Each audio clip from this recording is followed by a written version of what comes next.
Көрдің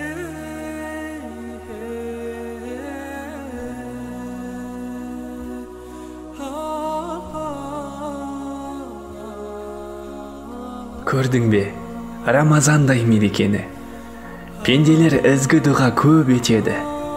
Иманы жарты досым, саған деген тілегім осы айдағы берекелі. Құдайым, адал жарды кезіктірсін, кезігер әрекетсіз неғып тұрсың.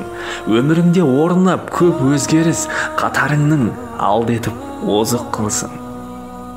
Жәннатқа қол ұстасып баратұғын, жанында жан тыныштық табатұғын. Саған нәсіп болсынша аяулы жар, ең үлкен сый өмірде алатұғын. Мұңайсаң, көңіліңді көтеретін, қуансаң, саған шаттық әперетін.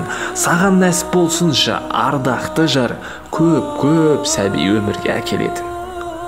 Болсынша жамандықтың бәрі қашық, әрдайым болып жүрсін жолың ашық. Келесі Рамазанда отырайық қолынан, жұбайыңның ауыз ашып. Сыйласын жарды жаның медеу қылар деп тіледім, Алладай жебеуші бар. Әмин деп жанымдағы періштеде, саған да нәсіп болсын деген шығар.